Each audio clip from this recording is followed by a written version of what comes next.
I'm surprised the organization remembered to wish Dominic Hasek a happy birthday today. It's so mind-boggling how we've fallen this far.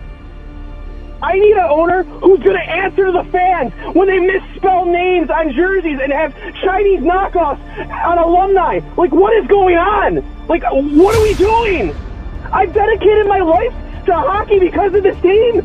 Like, I can't do it anymore, man. Like I'm seriously, for the first time, considering just not being a season ticket holder this year. Even when the team was terrible, Ted Black would come on the station and talk to fans and address concerns.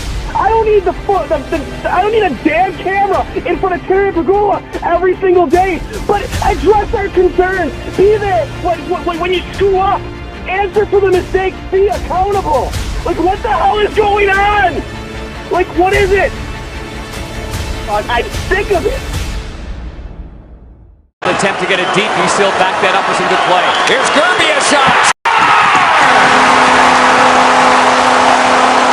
April 25th, 2011. This will be the last playoff game the Sabres will compete in for the next 8, soon to be 9 seasons. It's been a long time since Buffalo Sabres have even gotten a taste of contention, let alone qualification for the playoffs, and have been stuck in a constant dark state in which an end of a rebuild seems inevitable. This drought has caused Sabres fans to finally become fed up, and I think it's time to establish a foundation and look back on what went wrong, see who is to blame, and why the Sabres are oh so close to being on the wrong side of NHL history. But in order to do so, we need to start at a point at which the Sabres seem to be at an all-time high.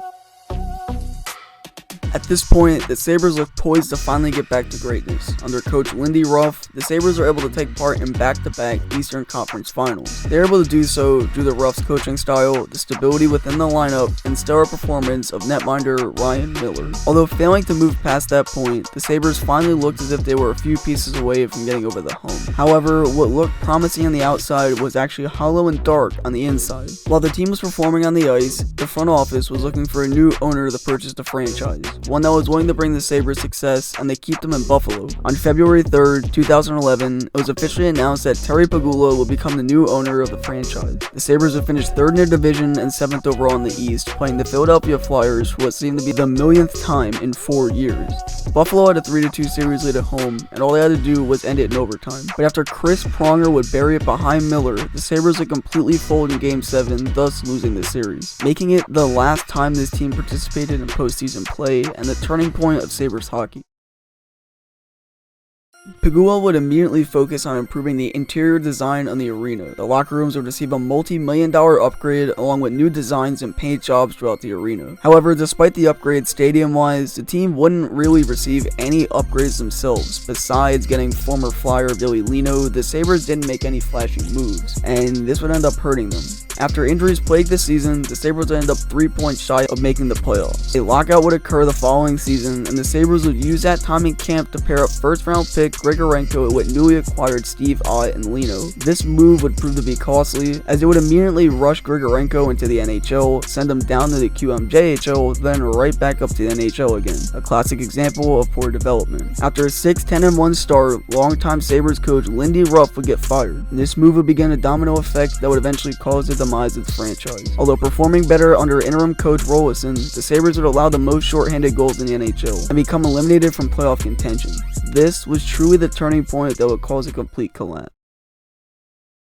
Rolison would officially be named the team's head coach for about half the season. After his first 20 games, he would be fired and then replaced with former Sabres coach Tim Nolan. After trading away former captain Jason Pominville, the team would name Thomas Vanek the new captain for about a month and a half, before eventually naming Steve Ott the captain for less than a month. These moves would all occur after the team's first horrendous 20 games. GM Darcy Rager decided to blow everything up. Vanek would be traded to the Islanders for a Matt Molson with no kneecaps and picks. Ott would be traded after he was named captain alongside of Sabres star goaltender Ryan Miller for a bundle of picks and Yaroslav Halak. Halak would then be flipped to Washington for Michael Norvat once Pagula fired Rieger and replaced him with Tim Murray. Murray would also flip Molson for 2 seconds and Torrey Mitchell. And with that, the entire organization was blown up into bits and pieces. The domino effect was just getting started. Management showed signs of incompetence and poor asset management, and the product they showcased on the ice became bland, boring, and awful. Over the next few years, these trends would continue. They realized bringing back a former coach was not a good idea, and then fired him for Jack Adams winner Dan Bylsma. The organization would attempt to fill their holes in mediocre depth replacements and players with attitude issues such as Evander Kane. They were tanking, and it showed. After finishing dead last in the East, hoping to draft the next superstar in Connor McDavid, they would get the consolation prize in Jack Eichel. The team would then attempt to try and build around the young guys, such as Ristolainen and Eichel, by acquiring O'Reilly and Robin Lehner, but the moves were to no avail. The culture in the locker room was only getting worse, to the point where Jack Eichel would threaten to leave the organization if the coaching staff remained intact. Things were getting out of hand quickly.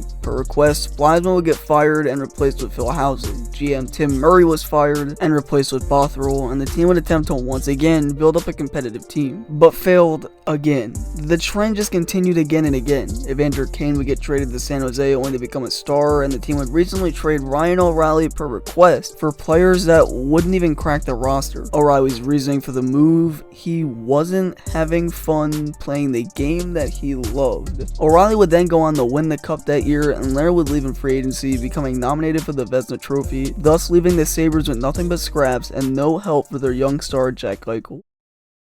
This trend has been starting to unfold again with the acquisitions of Jeff Skinner, Montour, and recently Michael Frolik. It's an ongoing cycle. The Sabres' constant attempts to build a contender backfires due to consistently bad asset management and management decisions as a whole. 5 GMs and 4 coaches in a span of 8 years is not a good look for any franchise, and as a result, it's called the fans to rebel against the organization, one that was once filled with pride and joy. The Sabres are walking in mediocrity and will be for years to come if this team doesn't fix their act. However, like any domino effect, the stack always falls from the top and then trickles down to the bottom. Perhaps the answer to all this is to start fresh. Maybe not by hiring a new coach nor getting a new player, but perhaps a new owner that can finally lead this team out of the dark and sharpen the saber.